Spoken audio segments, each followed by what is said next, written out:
Assalamualaikum warahmatullahi wabarakatuh. Halo rekan Emenko, berjumpa lagi dengan kami di Sharing Pajak Emenko, dengan saya tentunya Noviana Hoirunisa. Nah, semoga rekan-rekan Emenko semuanya selalu dalam keadaan sehat dan selalu berbahagia.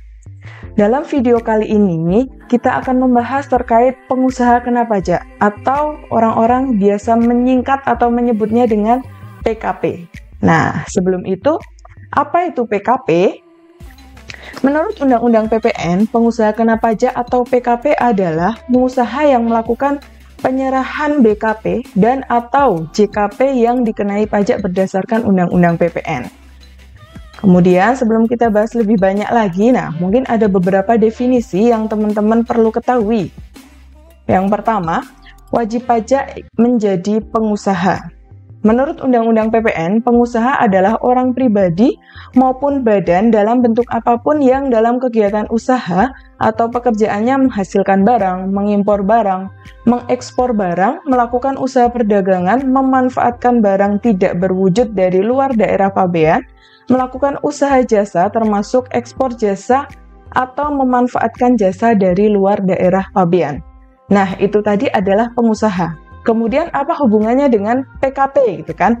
Nah, untuk hubungannya dengan pengusaha kena pajak itu adalah pengusaha tersebut harus melakukan penyerahan barang kena pajak dan jasa kena pajak. Karena apa? Karena ada juga barang yang tidak dikenai pajak. Juga ada juga jasa yang tidak dikenai pajak.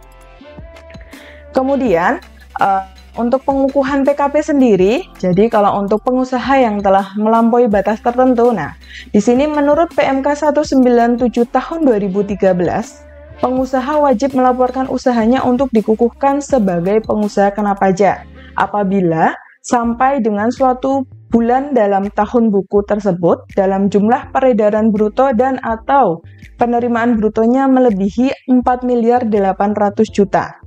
Jadi, pengusaha yang melakukan penyerahan BKP dan juga JKP tadi, ketika peredaran brutonya telah melampaui 4.800.000.000, itu diwajibkan untuk mendaftarkan diri sebagai pengusaha kena pajak atau PKP. Nah, bisa diartikan juga itu adalah bukan pengusaha kecil gitu kan, atau tidak termasuk dalam pengusaha kecil.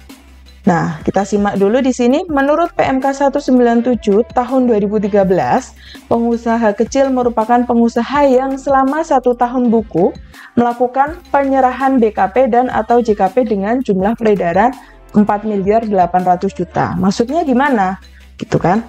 Tidak termasuk pengusaha kecil itu maksudnya, jadi untuk wajib pajak yang omsetnya tidak melebihi 4.800.000.000 itu juga boleh gitu. Boleh mendaftarkan diri sebagai PKP. Biasanya ada beberapa hal yang menyebabkan itu, misalnya ada wajib pajak yang transaksinya dengan bendahara, BUMN, atau mungkin dengan perusahaan-perusahaan besar yang mana mereka mewajibkan dalam transaksi tersebut terdapat dokumen faktur pajak. Sehingga boleh juga bagi pengusaha kecil itu mendaftarkan diri sebagai PKP. Dengan catatan, meskipun pengusaha kecil, karena sudah mendaftarkan diri sebagai PKP, maka kewajibannya nanti sama dengan pengusaha yang telah diwajibkan sebagai PKP. Kemudian, kalau sudah menjadi PKP, entah itu memang wajib PKP atau pengusaha kecil yang memilih menjadi pengusaha kena pajak, maka kewajibannya akan muncul, yaitu yang pertama, melaporkan usahanya untuk dikukuhkan sebagai pengusaha kena pajak. Artinya kita harus daftar ya teman-teman kalau misalnya memang peredaran brutonya sudah mencapai 4.800.000.000. Kemudian yang kedua, memungut pajak terutang. Nah, artinya ketika kita sudah mendaftarkan diri sebagai PKP, kita juga punya kewajiban yaitu memungut pajak yang terutang atau PPN. Kemudian kewajiban yang ketiga yaitu menyetorkan PPN yang masih harus dibayar dalam hal PK lebih besar dari PM yang dapat dikreditkan, serta menyetorkan PPN BM yang terutang apabila ada PPN BM. Nah, untuk yang poin ketiga ini, PK itu adalah pajak keluaran, pajak yang kita pungut dari pembeli atau customer kita. Kemudian untuk PM itu adalah pajak masukan yang dibayarkan ke pihak lain atau biasanya kita beli ke vendor atau kita beli ke supplier. Nah, pada saat pembelian BKP atau JKP itu pasti ada PPN-nya. Nah, itulah yang dinamakan PM. Kemudian apabila PK dikurangi dengan PM itu nanti menghasilkan kurang bayar, maka nilai kurang bayar tersebut yang harus disetorkan ke negara. Kemudian kewajiban yang keempat, melaporkan perhitungan pajak pada SPT masa PPN. Nah, dari perhitungan yang sudah dilakukan, kemudian muncul kurang bayarnya, nah dari itulah kita nanti laporkan SPT masa PPN. Nah, sebelum kita melaporkan SPT masa PPN, mungkin bagi rekan-rekan semua untuk yang sudah mencapai 4,8 miliar, itu harus melakukan permohonan pengukuhan PKP. Untuk kelengkapan permohonannya sendiri, yang pertama itu adalah mengisi formulir. Formulirnya ada 3 ya. Untuk yang pertama, formulir pengukuhan PKP, kemudian formulir aktivasi akun PKP, yang ketiga itu adalah formulir permintaan sertifikat elektronik. Untuk formulir sendiri bisa kita unduh dari pajak.go.id. Nah, pertama-tama kita buka dulu untuk web pajak.go.id. Nah, setelah kita buka pajak.go.id, kita pilih unduh, lalu di sini ada formulir perpajakan. Nah, yang perlu kita download yang pertama adalah formulir pengukuhan PKP, ada di nomor 9. Kemudian kita harus mengunduh lagi formulir permintaan sertifikat elektronik, ada di nomor 15. Dan berikutnya formulir aktivasi akun PKP, ada di nomor 14. Formulir aktivasi akun PKP. Nah, bagi rekan-rekan yang akan mendaftarkan, setelah mendownload silahkan dilengkapi untuk filenya. Baik, setelah Bapak Ibu tadi sudah mendownload formulir-formulir yang dibutuhkan, nah sekarang kita isi satu persatu ya Bapak Ibu. Untuk yang pertama, formulir pengukuhan kena pajak. Nah, untuk jenis pengukuhannya sendiri, karena kita melakukan permohonan, maka kita pilih untuk yang permohonan.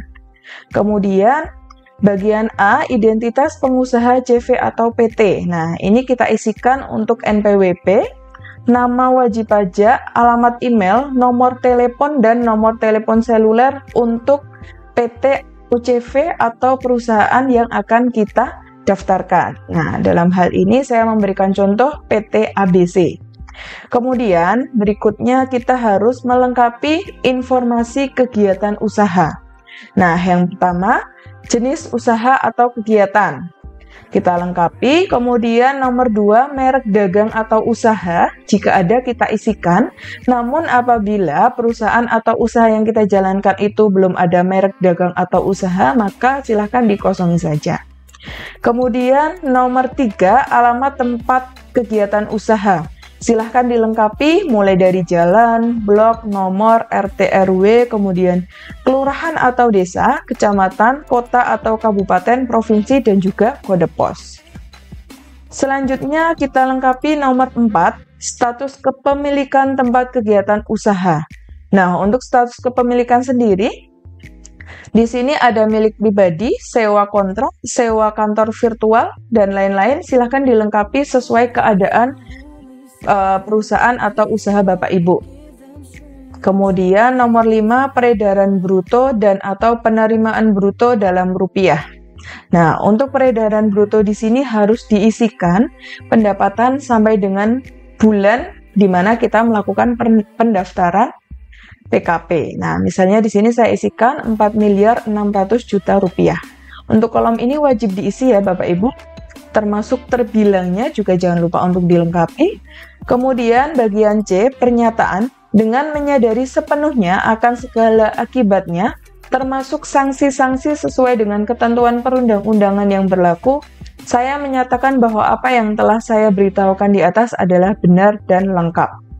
Nah, kemudian setelah adanya pernyataan, di sini kita isikan juga Kota Sleman tanggal 29 Juli 2023, kemudian pemohon. Pemohon dalam hal ini kita isikan nama direktur yang ada dalam akta notaris, yaitu Bapak Arjuna dalam contoh kasus ini. Selanjutnya, lembar berikutnya kita isikan lampiran identitas wakil atau pengurus dan pejabat pengusaha.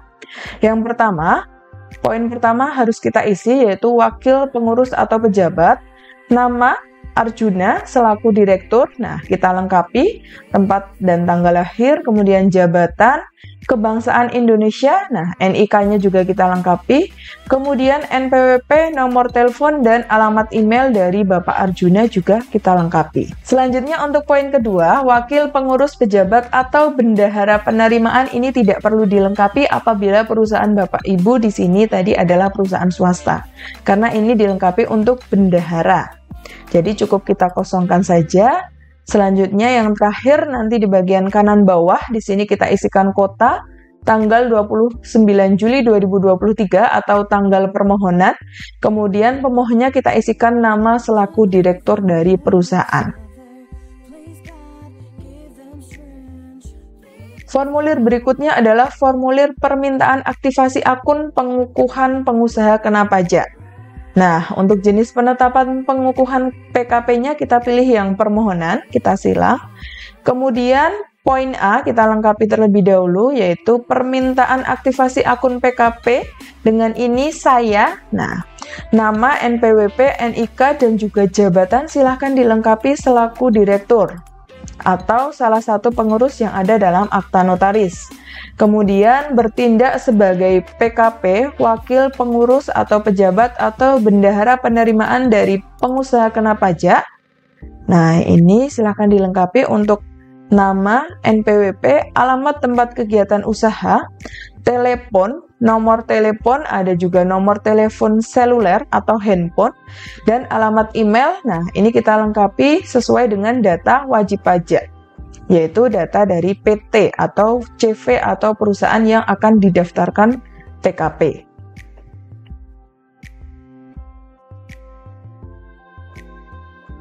Selanjutnya, nah di sini nanti bisa dibaca ya Bapak Ibu bahwa di sini dengan mengajukan permintaan aktivasi akun pengusaha kena pajak dalam rangka penggunaan layanan perpajakan secara elektronik yang disediakan oleh DJP antara lain permintaan nomor seri faktur pajak melalui website, kemudian pembuatan faktur pajak berbentuk elektronik, menggunakan aplikasi atau sistem elektronik yang ditentukan dan atau disediakan oleh DJP.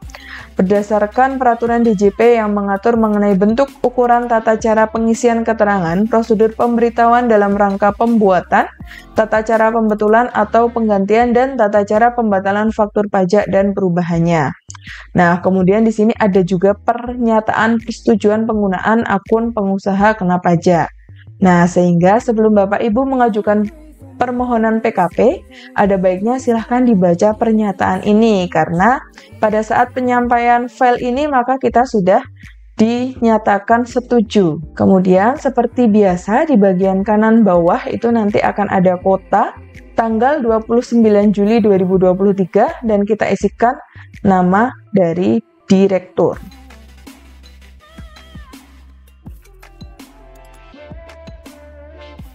Formulir berikutnya adalah formulir permintaan sertifikat elektronik. Poin A, permintaan sertifikat elektronik dengan ini saya. Nah, di sini silahkan diisi untuk nama, NPWP, NIK, dan jabatan dari direktur perusahaan.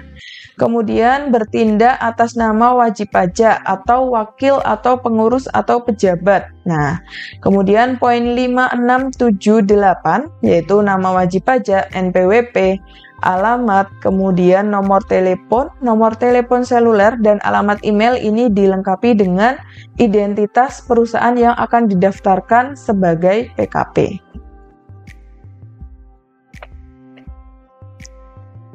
Selanjutnya, untuk lampiran ini juga tidak luput dari pernyataan ya Bapak Ibu, jadi silahkan dibaca untuk pernyataan persetujuan penggunaan sertifikat elektronik.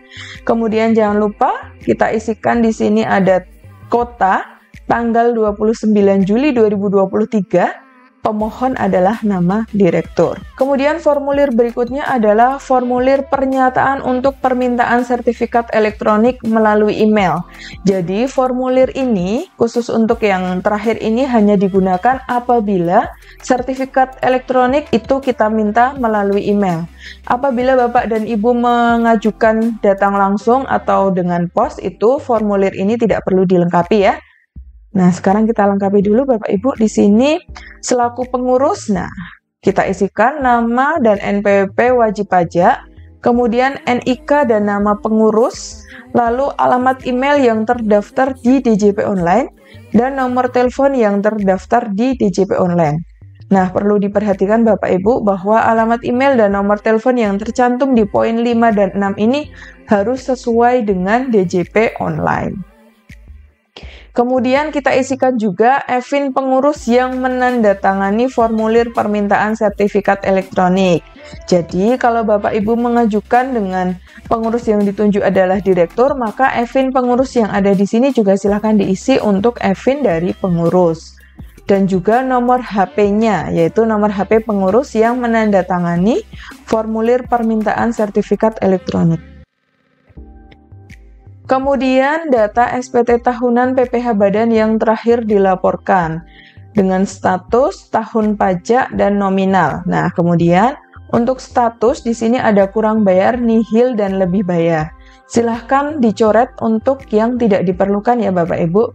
Jadi kalau saya contohkan di sini tahun pajak itu 2022, kemudian nominalnya adalah 3.800.000.000. Nah, ini adalah nominal kurang bayar ya. Nah, silahkan dicoret untuk bagian nihil dan lebih bayar.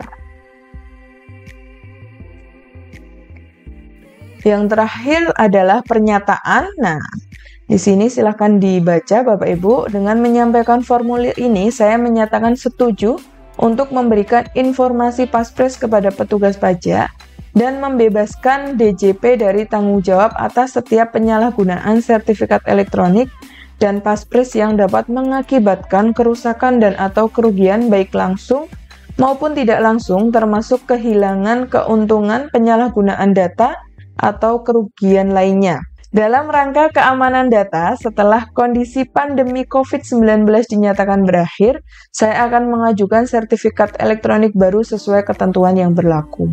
Sleman 29 Juli 2023, nama pemohon di sini adalah nama dari direktur. Nah, itu tadi formulir-formulir yang harus dilengkapi. Kemudian, apabila sudah dilengkapi, jangan lupa pada bagian pemohon, yang mana di situ adalah tanda tangan dari direktur, silahkan dilengkapi dengan cap atau stempel dari perusahaan yang bersangkutan. Baik, setelah melengkapi formulir, nah kita sekarang melengkapi kelengkapan dokumen. Untuk yang pertama, dokumen untuk orang pribadi, yaitu fotokopi KTP, fotokopi NPWP, dokumen sewa jika lokasi sewa, kemudian soft copy pas foto dalam CD drive, kemudian denah lokasi dan foto lokasi. Selanjutnya, kelengkapan dokumen untuk badan, yaitu fotokopi akta pendirian, fotokopi KTP seluruh pengurus, fotokopi NPWP seluruh pengurus, dokumen sewa jika lokasi sewa, kemudian soft copy pas foto pengurus dalam CD drive, kemudian denah lokasi dan foto lokasi. Kelengkapan dokumen KSO, fotokopi dokumen perjanjian atau pendirian KSO, kemudian fotokopi akta pendirian masing-masing anggota KSO, fotokopi KTP seluruh pengurus KSO, fotokopi NPWP seluruh pengurus KSO, fotokopi NPWP masing-masing anggota KSO, kemudian dokumen sewa jika lokasi sewa, kemudian soft copy pas foto pengurus dalam CD drive, kemudian denah lokasi dan foto lokasi. Selanjutnya, kelengkapan administrasi. Nah, untuk yang pertama, kelengkapan administrasi untuk orang pribadi telah melaporkan SPT tahunan 2 tahun terakhir dan tidak memiliki tunggakan pajak. Kemudian yang kedua, kelengkapan administrasi untuk badan, yaitu telah melaporkan SPT tahunan 2 tahun terakhir dan tidak memiliki tunggakan pajak untuk wajib pajak badan.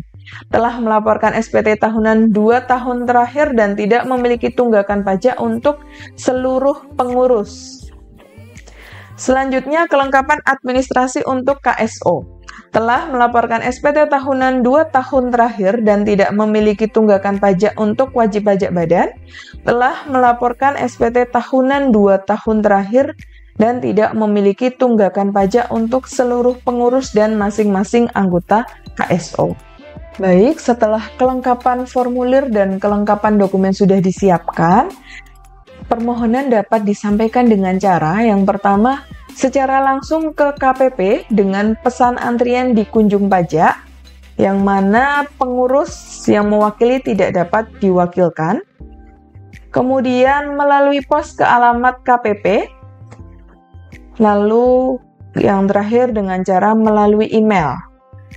Nah, untuk pengiriman pos ke alamat KPP ataupun pengiriman email, informasinya dapat kita lihat dengan membuka web pajak.go.id. Pertama, kita buka web pajak.go.id, kemudian kita pilih profil, lalu kita pilih unit kerja. Selanjutnya, kita akan masuk dalam beranda unit kerja. Alamat unit kerja bisa kita klik di sini. Selanjutnya di sini nanti akan ada daftar unit kerja Direktorat Jenderal Pajak. Bisa dicari berdasarkan nama unit. Misalnya saya akan melakukan permohonan ke kantor pajak Sleman, maka di sini saya ketikkan Sleman. Lalu kita pilih cari. Selanjutnya akan muncul informasi untuk kantor pelayanan pajak Pratama Sleman.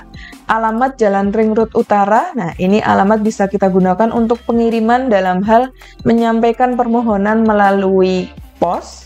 Kemudian di sini juga ada pos elektronik, yaitu alamat email dari KPP Sleman, yaitu kpp.542@pajak.go.id, yang mana alamat ini bisa kita gunakan apabila kita menyampaikan permohonan PKP melalui saluran email. Selanjutnya, setelah data kita lengkapi, baik itu dokumen persyaratan maupun formulir, nah kita bisa menyampaikan secara langsung ke KPP, melalui pos dan juga melalui email. Nah, nanti tahapannya setelah mengirimkan file atau datang langsung, selanjutnya nanti akan ada survei lapangan, yaitu kunjungan dari petugas pajak ke lokasi usaha. Kemudian selanjutnya nanti akan ada surat ketetapan PKP. Kemudian selanjutnya nanti akan ada pemberitahuan paspres, password aktivasi, dan juga kode aktivasi. Nah, untuk permohonan melalui email, pengiriman dokumennya nanti seperti ini. Jadi kita kirimkan dokumen kepada Kepala KPP Pratama Sleman, kemudian bersama ini juga dilampirkan berupa dokumen-dokumen yang tadi sudah disiapkan. Kita lampirkan semua dalam email ini, kemudian kita lengkapi juga dengan identitas atau profil dari wajib pajak yang akan melakukan permohonan pengukuhan PKP, mulai dari nama, NPWP, dan alamat dari perusahaan yang akan didaftarkan sebagai PKP. Lalu kita lengkapi juga dengan nama pengurus, NPWP pengurus, NIK pengurus, EVIN pengurus. Nah, setelah semua dirasa sudah lengkap, silahkan dikirim ke alamat email KPP yang bersangkutan sesuai informasi yang tadi sudah didapat dari unit kerja pada website pajak.go.id. Kemudian setelah adanya pengiriman dokumen melalui email, nanti akan ada balasan dari KPP Pratama yang bersangkutan, yaitu berupa pemberitahuan verifikasi lapangan dari KPP. Nah, di sini pemberitahuan kepada wajib pajak, permohonan PKP telah diproses. Berikut ini kami sampaikan bahwa akan dilaksanakan verifikasi lapangan dalam rangka aktivasi akun PKP pada hari dan tanggal Kamis 3 Agustus 2023. Waktu akan dikonfirmasi oleh petugas verifikasi. Pada saat verifikasi lapangan, pengurus berada di lokasi. Untuk informasi lebih lanjut, silahkan WA pada nomor yang disebutkan.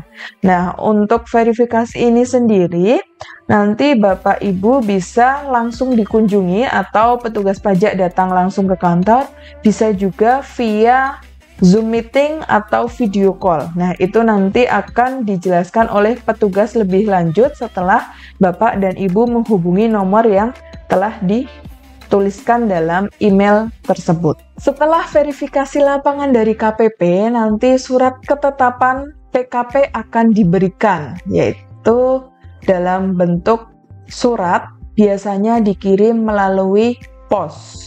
Selanjutnya, setelah dilakukan survei lapangan, nanti akan ada pemberitahuan akun PKP. Nah, di sini pemberitahuan akun PKP dari email efaktur@pajak.go.id kepada perusahaan yang bersangkutan.